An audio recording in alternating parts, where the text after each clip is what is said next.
Assalamualaikum warahmatullahi wabarakatuh. Salam Rahayu, Rahayu, Rahayu. Jumpa lagi dengan saya di channel New Edi Seluler Tutorial. Di kesempatan kali ini ada paketan kiriman dari salah satu sahabat subscriber. Kita akan coba untuk unboxing terlebih dahulu. Untuk beliau sebelumnya sudah konsultasi ya teman-teman, yaitu untuk menanyakan kerusakan pada handphone Samsung A14 5G dengan kerusakan kondisi di bagian soket konektornya itu ambrol. Ternyata setelah saya coba untuk membongkar handphonenya atau sudah saya unboxing, sebelumnya sudah dibongkar sama beliau teman-teman. Jadi seperti ini, ada bagian spare part yang kelihatannya ada yang kurang, yaitu di bagian slot kartu SIM card. Untuk slot kartu SIM card masih ketinggalan di rumah beliau ya teman-teman. Jadi agar tidak salah paham, saya coba tanyakan dulu, ternyata benar masih ketinggalan di sana untuk slot SIM cardnya. Selanjutnya kita coba untuk cek terlebih dahulu. Ini di bagian soket konektor mainboard pada mesin dan juga fleksibelnya itu bermasalah. Oke, kita coba untuk perdekat agar lebih jelas di bagian kerusakannya teman-teman. Oke, perhatikan pada soket konektor yang ada di mesin dan juga yang ada di bagian fleksibelnya. Di bagian soket konektor yang ada di bagian fleksibel terlihat jelas ada yang bengkok, dan juga di bagian mesin yang terdapat soket konektor LCD dan juga soket konektor mainboard itu juga pada bengkok atau rusak ya teman-teman. Sedangkan untuk di bagian ini adalah fleksibel LCD, ada dua soket, yaitu satu soket konektor LCD, yang satunya soket konektor mainboard.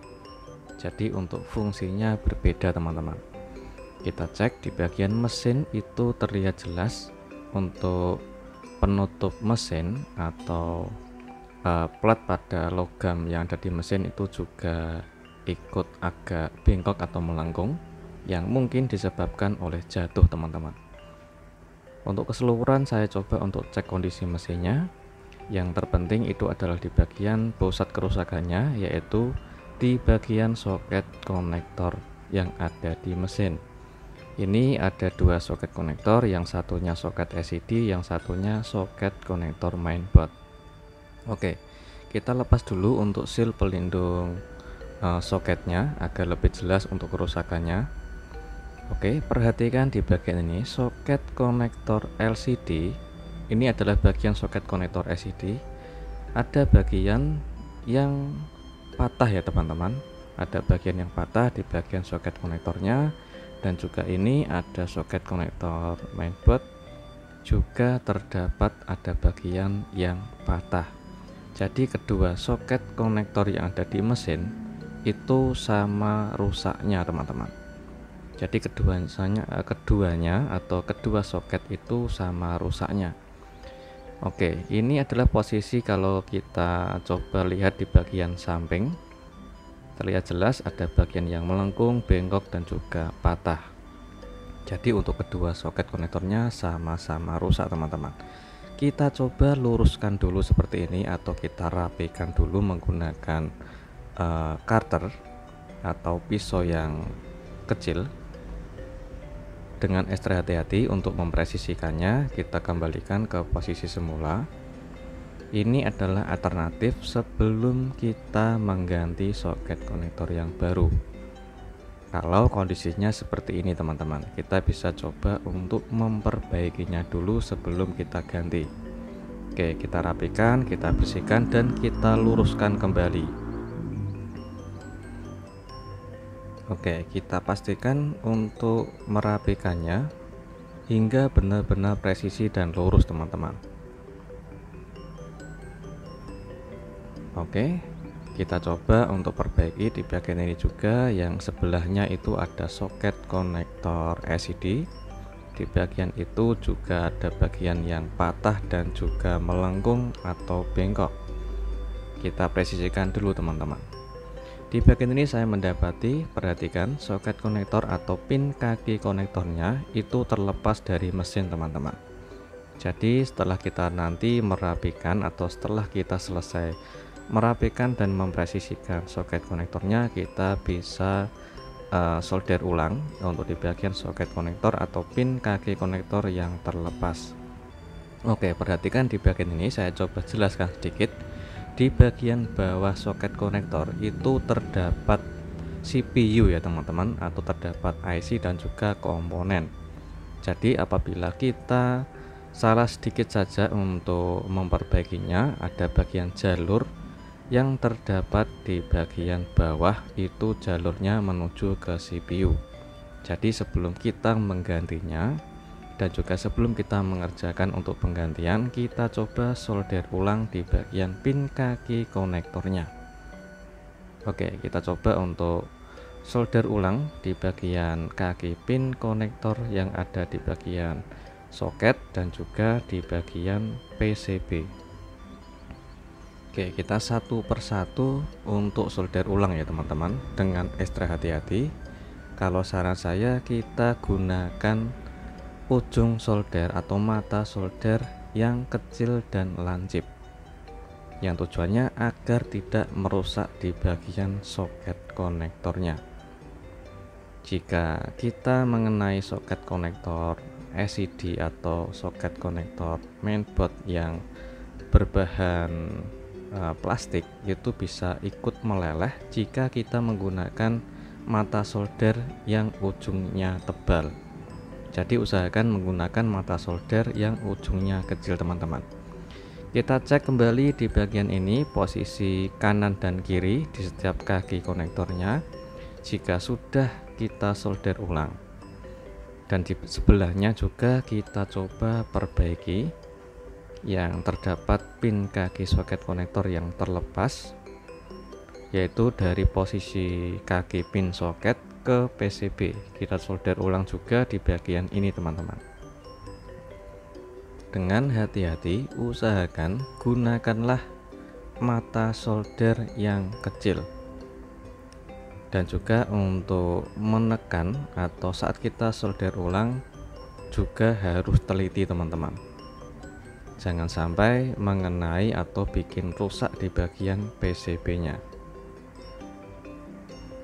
Oke, kita pelan-pelan saja untuk kita solder ulang, jangan terlalu buru-buru. Yang penting fokus ke pin kaki titik, pin kaki konektor yang ada di soket maupun di PCB harus benar-benar terpasang dengan presisi. Oke, setelah kita solder ulang, kita coba bersihkan menggunakan cairan pembersih.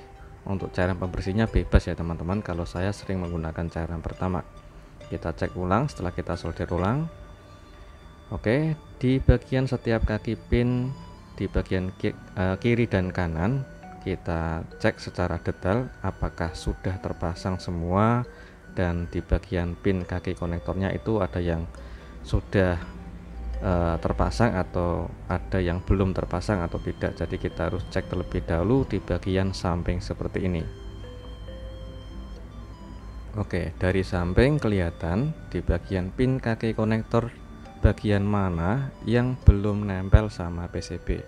Jadi harus kita cek satu persatu di setiap pin kaki konektornya. Oke, di bagian soket konektor SID dan juga di bagian soket konektor mainboard sudah terpasang semua. Tidak ada pin kaki yang lepas atau pin kaki yang belum nempel ke PCB. Jadi alangkah baiknya kita cek lebih detail teman-teman. Kita bisa menggunakan alat microscope untuk memperdekat, yaitu melihat di setiap pin kaki konektornya. Jika sudah selesai, sudah yakin untuk pemasangan dan solder ulangnya sudah yakin terpasang presisi, selanjutnya kita bisa menggunakan lem hijau atau lem UV atau lem pelapis PCB. Ini tujuannya untuk memperkuat soket konektor yang ada di PCB ya teman-teman, agar tidak mudah lepas atau tidak mudah rusak setelah kita solder ulang. Di bagian situ ada bagian yang cuil atau gumbil. Kita gunakan lem UV untuk menutupi bagian yang gumbil ya teman-teman, dan di sebelahnya juga kita lapisi menggunakan lem pelapis PCB atau lem UV. Oke, jika sudah kita gunakan atau kita merapikan di bagian soket konektor PCB, selanjutnya kita juga perbaiki di bagian ini adalah bagian soket konektor yang terdapat di fleksibel LCD.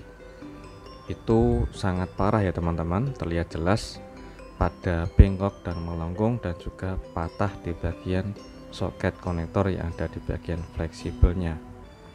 Kita presisikan dan kita luruskan dengan ekstra hati-hati. Untuk mengerjakannya nggak usah terlalu buru-buru teman-teman, kita kerjakan secara lembut saja. Kita gunakan secara halus untuk mengerjakan dengan teknik secara halus, nggak usah terlalu buru-buru, pelan-pelan, yang penting nanti bisa hasilnya maksimal. Ini alternatif sebelum kita mengganti soket ya teman-teman. Kita bisa berusaha memperbaikinya dulu sebelum kita menggantinya. Oke, setelah kita presisikan seperti ini, kita cek di bagian samping dan juga kanan dan kiri sudah presisi atau belum, dan juga mengecek di bagian sebelahnya. Ini ada bagian yang patah. Jadi untuk kedua soket konektor yang ada di bagian fleksibel itu sama-sama patah teman-teman, dan juga ikut bengkok. Kita presisikan lagi untuk di bagian soket konektor yang ada di sebelahnya. Dengan cara menggunakan pinset seperti ini, kita bisa meluruskan kembali di bagian soket konektor atau bagian pin kaki konektor yang melengkung atau bengkok atau patah. Oke, kita luruskan dengan tingkat kepresisian di posisi semula ya teman-teman, dari bentuk posisi semula. Jadi apabila kita belum bisa mempresisikan secara maksimal, nanti tidak bakal bisa berfungsi dengan normal. Oke, setelah presisi dan lurus, saya menggunakan lem Korea, yaitu untuk memperkuat di bagian soket konektornya. Untuk di bagian tengah, jika terdapat lem, kita bersihkan menggunakan tisu teman-teman. Tinggal kita menunggu lemnya kering. Dan di sebelahnya juga soket konektornya saya menggunakan lem Korea, yaitu untuk memperkuat kaki soket konektornya. Sebelum kita menggunakan lem Korea, kita bisa menggunakan Microsoft untuk mengecek di setiap pin kaki konektornya ya teman-teman, yaitu untuk mengetahui apakah pin kaki konektornya itu ada yang lepas atau tidak. Jika tidak yakin atau belum yakin, kita bisa menggunakan cara solder ulang. Jika pin kaki konektornya tidak ada yang bermasalah, tinggal kita memperkuat menggunakan lem. Untuk menggunakan lemnya secukupnya saja, tidak usah terlalu tebal dan tidak usah terlalu kebanyakan. Di bagian PCB ini, soket konektor yang ada di bagian PCB sudah kering. Untuk saya lapisi menggunakan lem UV atau pelapis PCB. Di bagian yang gumbil sudah saya tutupi atau sudah saya presisikan kembali menggunakan pelapis PCB ya teman-teman, atau lem UV. Sudah presisi dan sudah kita keringkan. Untuk lem PCB nya atau pelapis PCB sudah kering, kita cek ulang. Oke, pastikan untuk di bagian lubang soket konektornya tidak ada yang rusak ya teman-teman, atau tidak presisi. Jadi harus benar-benar presisi antara kanan dan kiri. Untuk di bagian lubang soket konektornya usahakan sepresisi mungkin. Jika tidak yakin untuk perbaikan ini, kita bisa langsung menggantinya. Tapi kalau saya itu keseringan perbaikan dulu sebelum mengganti teman-teman. Jadi sangatlah penting kita bisa belajar untuk memperbaiki sebelum kita menggantinya. Jika kita sudah berusaha untuk memperbaiki sebelum kita menggantinya, jika hasilnya nihil, tidak ada yang sia-sia karena kita sudah belajar memperbaikinya sebelum kita menggantinya. Oke, ini adalah alternatif sebelum kita mengganti. Apakah hasilnya sudah sukses atau belum? Kita coba siapkan kabel USB doktor atau charger, yaitu untuk mengetahui fungsi dari fleksibel mainboard atau fungsi dari charger dan juga fungsi dari LCD-nya. Oke, saya koneksikan menggunakan USB doktor. Sudah keluar notifikasi tanda pengisian daya baterai dan LCD-nya pun bisa tampil, teman-teman. Untuk persentasenya ada di angka 71% dan alhamdulillah sudah sukses, gambar LCD-nya sudah tampil. Tapi jangan senang dulu, kita tunggu sebentar hingga mengisi dengan normal dan juga nanti kita coba menyalakan handphonenya. Apakah fungsi dari touchscreen bisa berfungsi dengan normal atau tidak? Oke, kita coba untuk menyalakan handphonenya dan untuk persentasenya sudah naik di angka 82%. Jadi untuk fungsi dari fleksibel mainboard, yaitu untuk pengisian daya baterai, sudah normal. Sekarang kita cek untuk fungsi LCD-nya. Alhamdulillah LCD-nya tampil dan kita geserkan untuk fungsi touchscreen bisa berfungsi dengan normal. Oke, kita tes untuk fungsi touchscreen-nya apakah bisa berfungsi dengan normal atau tidak, teman-teman. Sayangnya ada password, jadi saya cek apa adanya gini. Untuk kontras layar masih bisa berfungsi dengan normal dan juga fungsi touchscreen bisa berfungsi dengan normal. Alhamdulillah untuk pengerjaan perbaikan soket konektor LCD dan juga soket konektor mainboard sudah selesai tanpa kita mengganti LCD dan tanpa kita mengganti soket konektor yang baru. Semoga bermanfaat dan jumpa lagi di tutorial berikutnya. Assalamualaikum warahmatullahi wabarakatuh.